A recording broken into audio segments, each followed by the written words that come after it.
Breaking news చూస్తున్నాం. కేంద్ర మంత్రి బండి సంజయ్ కి బిగ్ షాక్.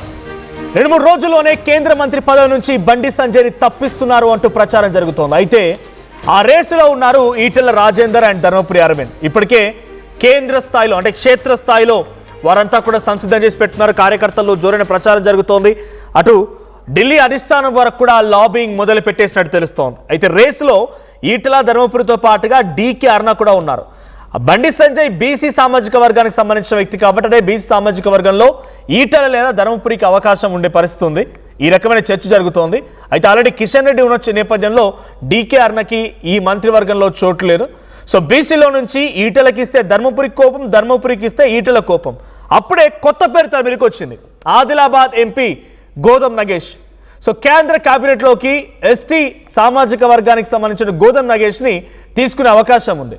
ఇటు ఒకరికి ఇస్తే ఒకరి కోపం కాబట్టి బీసీలో నుంచి ఎవరికి ఎటువంటి అవకాశం ఇవ్వకుండా అటు గోదం నగేష్కి అవకాశం ఇచ్చే పరిస్థితి ఉంది. సో డైరెక్ట్గా కేంద్ర కేబినెట్లోకి గోదం నగేష్ తీసుకోబోతున్నారు. గోదం నగేష్ 2 సార్లు ఎమ్మెల్యేగా 2 సార్లు ఎంపీగా గెలిచారు. ఆదిలాబాద్ నుంచి ప్రస్తుతం ప్రాతినిధ్యం వహిస్తున్నారు ఆయన. 3 సార్లు ఎమ్మెల్యేగా 2 సార్లు ఎంపీకి గెలిచారు. సో వివాదరహితుడుగా చాలా సైలెంట్గా కామ్ గోయింగ్గా ఉండే వ్యక్తి. గతంలో ఇదే ఆదిలాబాద్ నియోజకవర్గం నుంచి ప్రాతినిధ్యం వహించినటువంటి మరో ఎంపీ, బీజేపీకి సంబంధించినటువంటి ఎంపీకి కూడా అవకాశం ఉండేది. కానీ ఆయనకు అప్పుడు అవకాశం కల్పించలేదు. ఆయనపై వచ్చిన రకరకాల ఆరోపణల నేపథ్యంలో పక్కన పెట్టారు. దాదాపుగా ఆయనకు మంత్రివర్గంలో చోటు వస్తుందనుకునే లోపే సడన్గా చేజారిపోయింది. అయితే ఈసారి ఆదిలాబాద్ పార్లమెంటరీ నియోజకవర్గం నుంచి ప్రాతినిధ్యం వహిస్తున్నటువంటి గోదం నగేష్కి ఆ అవకాశం దక్కబోతోంది. వివాదరహితుడిగా సైలెంట్ అండ్ కామ్ గోయింగ్ పర్సన్గా ఉన్నారు కాబట్టి గోదం నగేష్కి అవకాశం ఇస్తే, గోదం నగేష్కి మంత్రివర్గంలో తీసుకుంటే అటు బీసీలో ఈటెల ధర్మపురి ఎవరి వైపు ఇచ్చినా కొంత కోపమే కాబట్టి వాళ్ళిద్దరిని తప్పించి గోదం నగేష్ని ఆ ప్లేస్లో రీప్లేస్ చేసే అవకాశం ఉంది.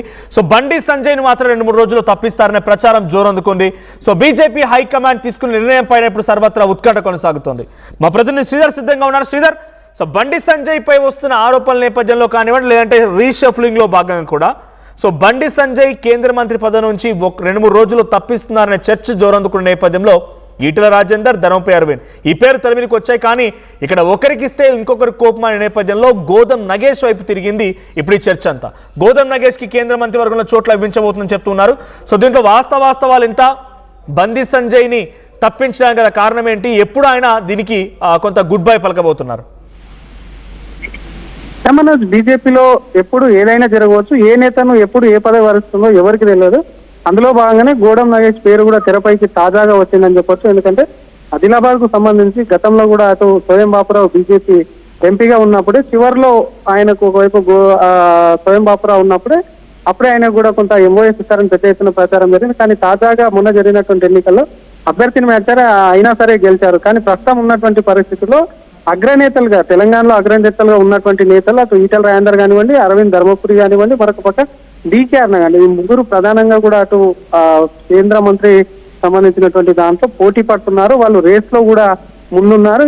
వీరు కాకుండా తాజాగా ఎందుకంటే రాష్ట్రంలో ఉన్నటువంటి పరిస్థితులకు ఒకవైపు నేతలకు సంబంధించి ఒకరికి ఇస్తే ఒకరికి కోపం ఉంటుంది, ఇంకొకరికి ఇస్తే మరొకరు అలక అట్లాంటివి ఉంటుంటాయి. కాబట్టి వాటన్నిటిని సమన్వయం చేసుకుంటూ వెళ్ళాలంటే న్యూట్రల్ గా ఉండే నాన్ కాంట్రవర్సీ అభ్యర్థికి ఇవ్వాలన్న ఆలోచనలో కూడా కొంత పార్టీ ఆలోచిస్తుందంటూ కూడా మరి బీజేపీ వర్గాల్లో చర్చ అయితే జరుగుతుంది. అందులో భాగంగా మరి ఎవరికి ఇస్తారన్న దానిపై ఒకవైపు చర్చ జరుగుతుంది. మరొక పక్క కేంద్ర సహాయ మంత్రి ఉన్నటువంటి బండి సంజయ్ అంశంలో పార్టీ ఇప్పటికే ఒక నిర్ణయానికి వచ్చిందంటూ కూడా బీజేపీ వర్గాల్లో పెద్ద ఎత్తున చర్చ జరుగుతుంది. ఆయనకు సంబంధించి మంత్రివర్గానికి కూడా ఉద్వాసన పలుకుతుంది. ఆయనకు సంబంధించి ఎప్పుడు ఏ క్షణమైనా కూడా కొంత రాజీనామా చేయొచ్చు, లేదంటే ఆయన రాజీనామా చేయమని చెప్పి కూడా పార్టీ కూడా డిమాండ్ చేయవచ్చు అని చెప్పి కూడా కమలం పార్టీలో పెద్ద ఎత్తున పుకాలు అయితే వస్తున్న, పెద్ద ఎత్తున చెక్కలు అయితే కొడుతున్నటువంటి పరిస్థితి ఉంది. మరొక పక్క అటు కేంద్ర కేబినెట్ కు సంబంధించి ఈ నెల చివరిలో లేదో వచ్చే నెల కూడా మొదటి వారంలోనే కేబినెట్ రీషఫ్లింగ్ ఉంటుంది. అటు కేబినెట్ కాకుండా మంత్రివర్గ పునర్వ్యవస్థీకరణలో భాగంగా తెలంగాణకు సంబంధించి ఉన్నటువంటి దాంట్లో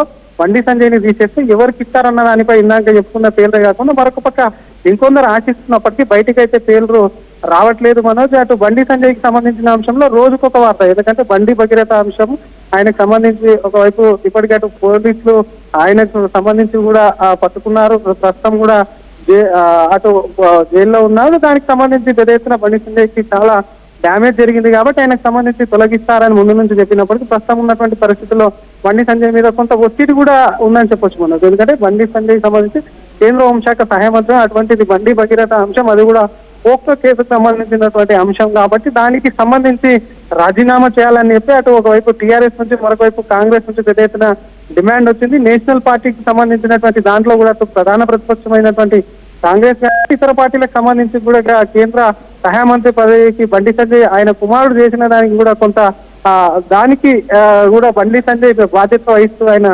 రాజీనామా చేయాలంటూ కూడా డిమాండ్స్ వస్తుంది. మరి బండి సంజయ్ రాజీనామాపై కూడా ఇప్పటికే అటు బండి సంజయ్ రాజీనామా చేస్తారన్న దాని తర్వాత మినిస్టర్ ఆఫ్ కౌన్సిల్ మీటింగ్ అయ్యారు. నిన్న జరిగినటువంటి రోజ్గార్ మేళకు సంబంధించినటువంటి అంశంలో ఆయన ఏపీలో వెళ్లి అనంతపూర్లో కూడా ఏపీ రోజ్గార్ మేళ కేంద్ర సహాయ శాఖ మంత్రి హోదాలో పాల్గొన్నారు. ఆయనకు సంబంధించి అటు ఢిల్లీ టూర్లో కూడా అటు కేంద్ర పార్టీ నాయకులు కానివ్వండి, జాతీయ అటు నేషనల్ పార్టీకి సంబంధించినటువంటి నేతలతో కూడా భేటీ అయ్యారు. భేటీలో పలు అంశాలతో కూడా కీలక చర్చించారు. బండి సంజయ్కి సంబంధించినటువంటి రాష్ట్రం నుంచి కూడా రిపోర్ట్ తెప్పించుకున్నాడు. అటు ఇంటెలిజెన్స్ తో ఒకవైపు, మరొకవైపు రాష్ట్ర అధ్యక్షుడు సైతం కూడా రిపోర్ట్ ఇచ్చి వచ్చినట్టు కూడా బీజేపీ వర్గాల్లో పెద్ద ఎత్తున చర్చ జరుగుతుంది. కాబట్టి బండి సంజయ్కి ఉద్వాసనగా కాకుండా మరొక పక్క కొత్త ముఖం అనేది కూడా తెర మీదకి వస్తుందంటూ బీజేపీ వర్గాల పెద్ద ఎత్తున చర్చ జరుగుతుంది. మరి కొత్తగా ఎవరు వస్తారన్న దానిపై ఇందాక పేర్లు చెప్పుకున్నట్టు మరి నాన్ కాంట్రవర్సీ ఇస్తారా, లేదంటే నేతలకు సంబంధించి ప్రస్తుతం ఉన్నటువంటి అగ్రనేతలకు సంబంధించి ఇద్దరిని 3 పేర్లలో ప్రధానంగా అరవింద్ ధర్మపురి కానివ్వండి, మరొక అటు ఈటెల రాజేందర్, డీకేఆర్కి సంబంధించి ముగ్గుట్లో ఇద్దరిని అక్కడ తీసుకొని ఒకరిని వచ్చేటువంటి రానున్నటువంటి రోజుల్లో ప్రస్తుతం ఉన్నటువంటి రాష్ట్ర అధ్యక్షుడి పదవి కాలం అయిపోగానే ప్రెసిడెంట్ చేస్తారన్న కూడా వార్తలు పెద్ద ఎత్తున చెక్కలు కొడుతున్నాయి. కాబట్టి మొత్తం మీద ఈ ఎపిసోడ్ అంతా చూస్తే బండి సంజయ్కి సంబంధించినటువంటి రాజీనామా ఒకవైపు ఎప్పుడైనా జరగవచ్చు అని చెప్తూనే ఒక్కసారి తీసేస్తే కొంత కొంత ఇబ్బందికరమైనటువంటి వాతావరణం కూడా ఉంటుంది. కాబట్టి ఎట్లా కేబినెట్ అటు మంత్రివర్గ పునర్వ్యవస్థీకరణ ఉంటుంది కాబట్టి అందులోనే వెళ్తారని చెప్తున్నప్పుడు కూడా డెఫినెట్ గా కూడా 2-3 రోజుల్లో రాజీనామా ఉంటుంది అని చెప్పి కూడా కొంతమంది బీజేపీలో అయితే మాట్లాడుకుంటున్నటువంటి పరిస్థితి ఉంది. మనది మరి మొత్తం మీద సంజయ్ రాజీనామా అనేది ఎపిసోడ్ అనేది ఎన్ని రోజులు కొనసాగుతుంది అనేది వేచి చూడాలి మనది.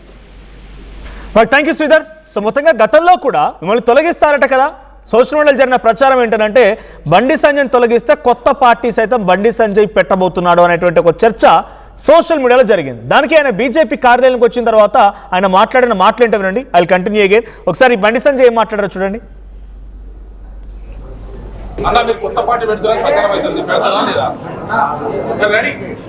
అవన్నీ ఫాల్తు రాజకీయాలు. కొత్త పార్టీ నేనేందో మీకు తెలుసు, భారతీయ జనతా పార్టీ కార్యకర్తలకు తెలుసు, తెలంగాణ రాష్ట్ర ప్రజలకు తెలుసు, తెలుగు రాష్ట్రాల ప్రజలకు తెలుసు. కొత్త పార్టీ పెట్టాలనేటువంటి ఫాల్తు ఆలోచన రావు నాకు. అటువంటి ఫాల్తు రాజకీయ నాయకుని కాదు. అనేక శిక్షణా శిబిరాల్లో భారతీయ జనతా పార్టీ అంతర్గత శిక్షణా శిబిరాల్లో అనేక మంది కార్యకర్తలను తయారు చేసినటువంటి నాయకులం మేము, కార్యకర్తలం మేము. ఇలా భారతీయ జనతా పార్టీ కమిట్మెంట్తో పనిచేసే ప్రతి కార్యకర్త కోరుకున్నది ఒకటే ఒక చివరి కోరిక. ఉరిశిక్ష వేసే ముందు కోరికలు అడతారట, చివరి కోరిక ఏం అడతారట, వాళ్ళు ఏం చెప్తారు తెలియదు. కానీ కమిట్మెంట్తో పనిచేసే భారతీయ జనతా పార్టీ కార్యకర్తను పిలిచి మీరు అడిగితే, కమిట్మెంట్తో పనిచేసే భారతీయ జనతా పార్టీ కార్యకర్తను మీరు పిలిచి అడిగితే చెప్పే తక్కువ అనేది ఒకటే. రైట్, నేనేంటో మీకు తెలుసు, మీరేంటో నాకు తెలుసు. నేను అటువంటి పని చేయ, కార్యకర్తలకు చాలా బాగా తెలుసు, అటువంటి పనే ఉండదు అన్నట్టుగా ఆయన కొట్టిపారేశారు ఆ చర్చలకి. కానీ ప్రస్తుతానికి బండి సంజయ్ పైన అటు అధిష్టానికి వెళ్ళి రిపోర్ట్ ఇచ్చారని రామచంద్రరావు పైన వార్తలు వస్తే రీసెంట్గా ఆర్టీవీతో మాట్లాడితే ఏమనుకొచ్చారంటే, నేను ఎక్కడా కూడా రిపోర్ట్ ఇవ్వలేదు, నేను పార్టీ పరిస్థితులపైన బిఎల్ సంతోష్కి మోదీ వచ్చినటువంటి వైబ్, ఆ మోదీ వచ్చిన తర్వాత పరిస్థితులపైన అమిత్ షాకు ఒక రిపోర్ట్ ఇచ్చాను. మేబీ వాళ్ళే తెప్పించుకోవచ్చేమో, వచ్చిన వార్తా కథనాలకి వార్తల నేపథ్యంలో వాళ్ళే స్వతహాగా రిపోర్ట్ రెడీ చేసుకోవచ్చేమో అన్న రకంగా రామచంద్రరావు చెప్పుకొచ్చారు అధిష్టానం విషయంలో. అదే జరిగింది. ఇప్పుడు అధిష్టానం దగ్గర ఫుల్ రిపోర్ట్ ఉంది. బండి భగీరథ పోక్సో కేసు తర్వాత పార్టీ పరిస్థితి ఏంటి, బండి సంజయ్ ఎదుర్కొంటున్నటువంటి ఆరోపణలు ఏంటి, బండి సంజయ్పై ఎటువంటి వ్యతిరేకత వస్తోంది, దాన్ని పార్టీకి ఎలా ముడిపెట్టి పార్టీని లాక్ చేయాలని బీఆర్ఎస్, టీఆర్ఎస్, కాంగ్రెస్, ఇతరత్ర పార్టీలు తర్వాత ప్రజా సంఘాలు చేస్తున్న విషయం పైన ఫుల్ క్లారిటీ ఉంది అధిష్టానానికి. ఇదొక రీజన్ కావచ్చు. మరోవైపు రీషఫలింగ్ కూడా. గతంలోనే కేంద్ర సహాయ మంత్రిగా ఉన్నటువంటి కిషన్ రెడ్డిని డైరెక్ట్గా కేంద్ర మంత్రిగా తీసుకొని ఆయనకి గతంలో టూరిజం శాఖను కేటాయించారు. ఆ తర్వాతనే మన దగ్గర ఉన్నటువంటి వరంగల్లో ఉన్నటువంటి రామప్ప ఆలయానికి కానీ ఇతరత్ర ఆలయానికి యునెస్కో గుర్తింపు వచ్చిందని చాలా సందర్భాలు చెప్పుకొచ్చారు ఆయన కిషన్ రెడ్డి. అప్పుడు ఆయన కేంద్ర సహాయ మంత్రిగా ఉన్నప్పుడు ఆయన్ని రీషఫ్లింగ్లో భాగంగా కేంద్ర మంత్రి చేశారు. సో ఇప్పుడు కూడా బండి సంజయ్ రీషఫ్లింగ్ జరగబోతోంది, కానీ ప్రమోషన్ కాదు డిమోషనే.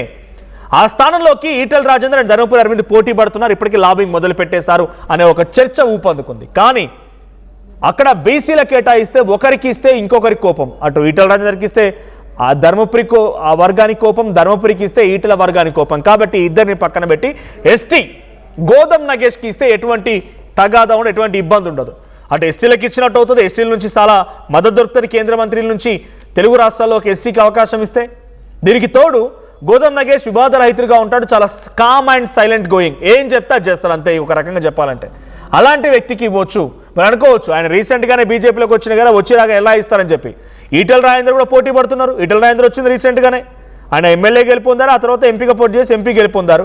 సో గోదం నగేష్ కూడా 3 సార్లు ఎమ్మెల్యేగా అయిన అనుభవం ఉంది, 2 సార్లు ఎంపీగా చేసినటువంటి అనుభవం కూడా ఉంది. చాలా వివాద రైతులు, సైలెంట్గా కామ్ గోయింగ్గా ఉంటాడు, ఎక్కడ పెద్దగా అటెన్షన్ ఉండదు, పబ్లిక్లో కూడా పెద్ద అందుబాటులో ఉన్నాడు, అది వేరే విషయం. డైరెక్ట్గా అలాంటి వ్యక్తికి ఇస్తే చాలా క్లీన్ అండ్ క్లియర్గా ఎవరు ఎటువంటి గొడవలు ఉండవు, ఎటువంటి తగాదాలు ఉండవు.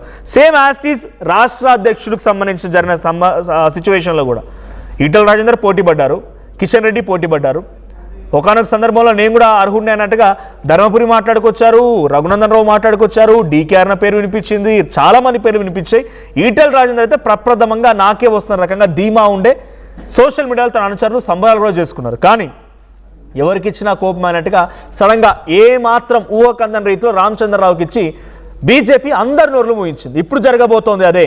కేంద్ర మంత్రి పదవి నుంచి అటు బండి సంజయ్ని తప్పిస్తే ఈటెల ధర్మపురి ఇద్దరి మధ్యలో అవకాశం ఉన్నప్పటికీ, పోటీ ఉన్నప్పటికీ ఇద్దరు పేర్లు కాకుండా గోదం నగేష్కి ఇస్తే క్లియర్ కట్గా ఎవరు ఏ రకంగా ఆలోచించాల్సిన అవసరం, ఎటువంటి గొడవలు లేవు, గప్ చుప్ అందరూ సైలెంట్ అయిపోతారు. కాబట్టి Godam Nagesh ST category, at the same time Godam Nagesh వివాద రైతులు సైలెంట్ అయిపోతారు. సో అన్ని రకాలుగా అన్ని నోళ్ళు లాక్ చేసే విధంగా బీజేపీకి అధిష్టానం నిర్ణయం తీసుకుంది.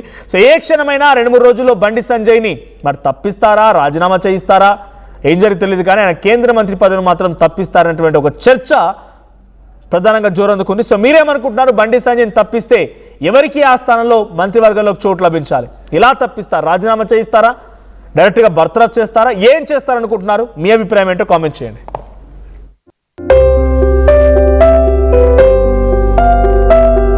చిన్న చిన్న ఆనందాలు 35 ఏళ్లుగా నా జీవితంలో లేవు. 35 ఏళ్లుగా నేను డైపర్లలో బ్రతికాను. 6 సెంటీమీటర్ల ఫిస్టులా నా మూత్రాశయంలో లీక్ కారణమైంది. ఎవరూ నాకు సహాయం చేయలేకపోయారు. ఏఐఎన్యూలో వైద్యులను కలిసే వరకు అక్కడ వారు రోబోటిక్ శస్త్రచికిత్సతో నాకు పరిష్కారం ఇచ్చారు.